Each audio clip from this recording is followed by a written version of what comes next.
undertake that work. So I will then proceed and read our statement. It has been slightly more than a year since the devastating fire that gutted Parliament's buildings. The fire broke out in the parliamentary precinct on the 2nd of January 2022 and ran over almost 3 days, destroying the National Assembly as well as parts of the old Assembly, including hundreds of offices for members of Parliament and staff, committee rooms where parliamentary oversight meetings were taking place, and in the process, millions worth of office contents were destroyed. We remain indebted to over more than 300 men and women from the fire and rescue services who worked tirelessly over more than 71 hours to contain the fire, thereby saving the rest of the historical buildings of Parliament, including the adjacent 10A buildings, which houses the presidency, from destruction. Following the fire, Parliament immediately put in place various processes, including implementation of the Business Continuity Management Framework to minimize disruption of the business of Parliament, including securing alternative venues for the joint sitting of the two houses,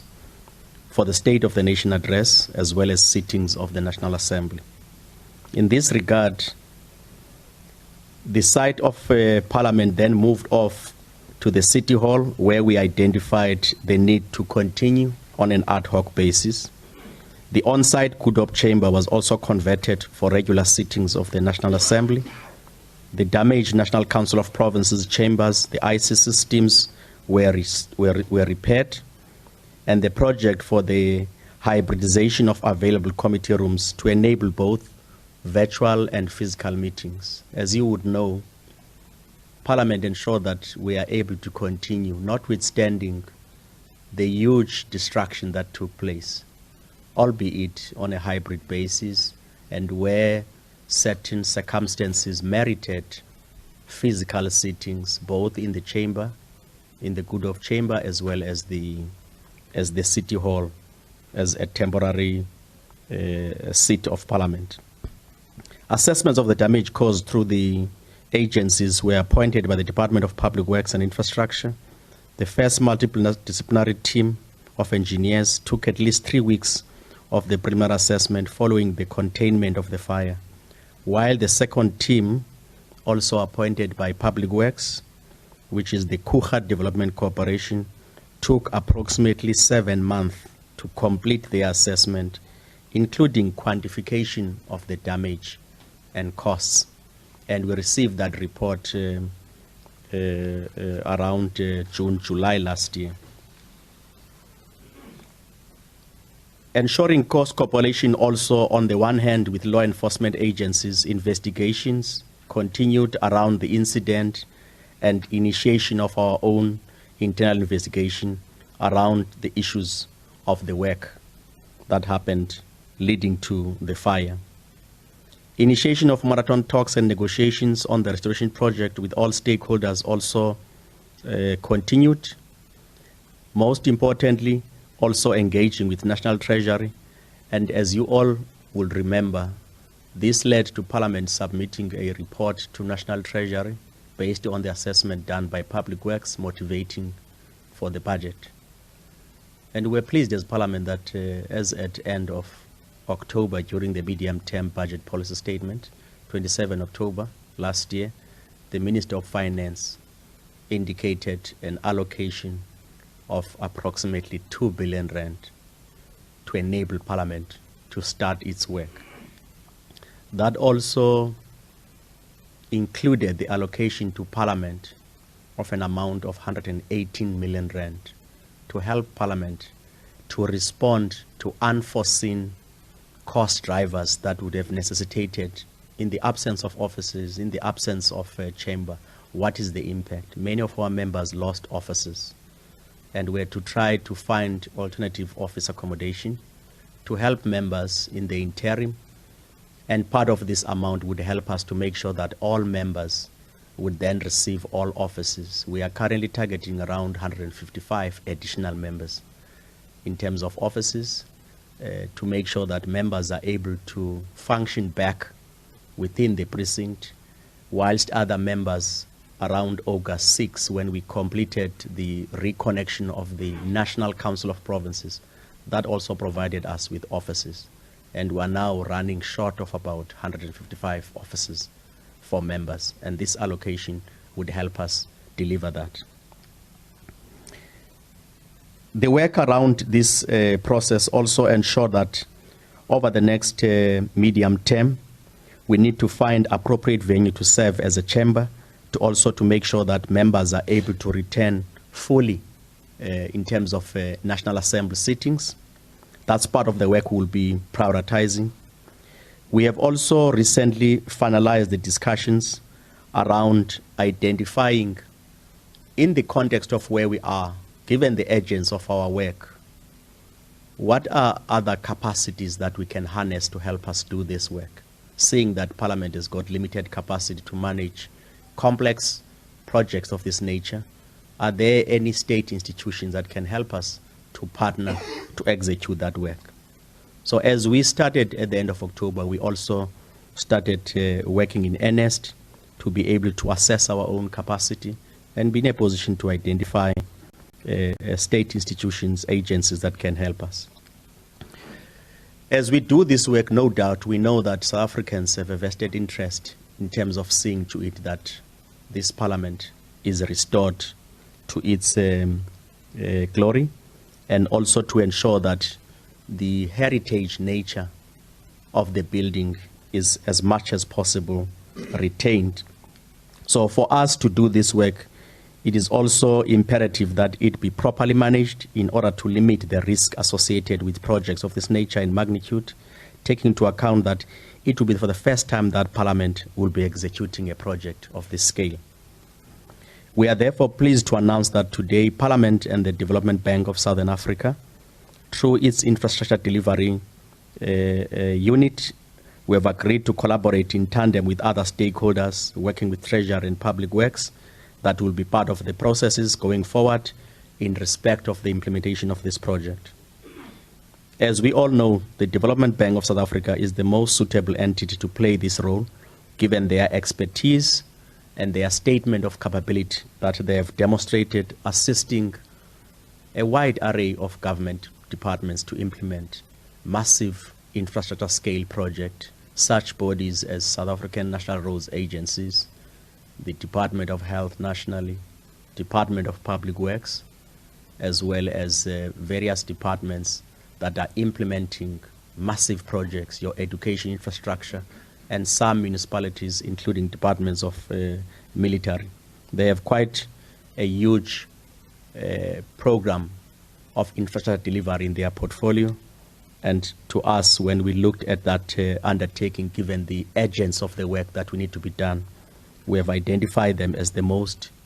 comprehensive, multidisciplinary state institution that is designed to have the requisite expertise to help us manage a project of this nature.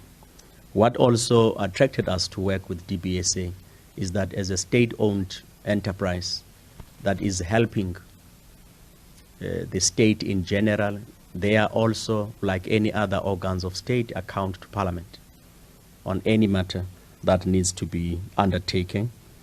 We will be able to work closely with them around implementing this project to make sure that we are able to account within the terms of the agreement for the delivery of these projects. It will also be important to also look into some of the areas that we would like to see, as we might not have our own capacity inside, but also look at issues around capacity development, technical support, and implementation of infrastructure in terms of us sharing expertise, and also look at what are some of these elements of this partnership. What will be involved in implementation of this project? There are about 4 areas that will be involved around implementation of this project. Firstly, the refurbishment of the banned parliamentary buildings, the old assembly building, the link building, and the National Assembly buildings. Those are the ones that were gutted down completely in terms of the fire. This would also include something that members have really raised with us, to say that much as we can't have access to this building, it's now a secured site under investigation, and also its own structural integrity is not guaranteed. We left some of our items and valuables in that facility. How soon can we be in a position to access it? We could not provide that answer, precisely because we are not sure about the safety of movement of people in that building. So one of the key deliverable tasks will be about the removal of rubble that is contained in that enclosed buildings, to make sure that we can also be in a position as Parliament to determine if there's any assets of Parliament that can still be salvageable in that environment. Can we salvage anything? If it is, what informs us to do that? So part of that work would entail us receiving guided tour of the facility, designation of any pathways we can utilize to access the building, so that we can also respond to Auditor General's concerns expressed to us, to say that in your asset register, tell us if there are any assets that you could still say can be saved and be kept in your register. If not, which ones can be removed? We could not offer that answer either.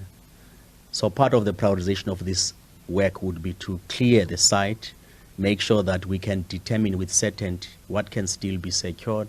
what will not be possible to secure. As indicated earlier on, the second task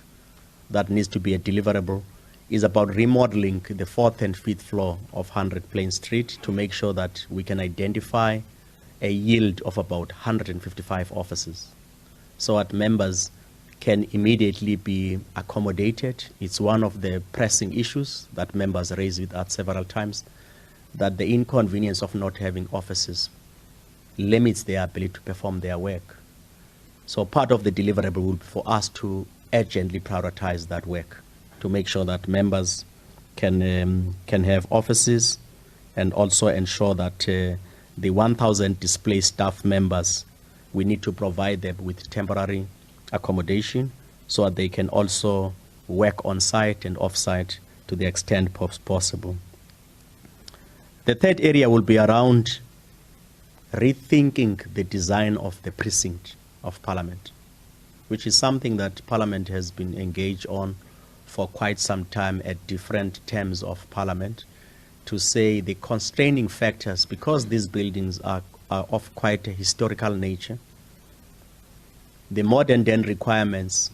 of a democratic parliament needs to be accommodated whilst we maintain the heritage integrity of these buildings. How do we ensure functionality of the office precinct that we have? So as much as we'll be focusing on restoration of the damaged buildings, simultaneously work would entail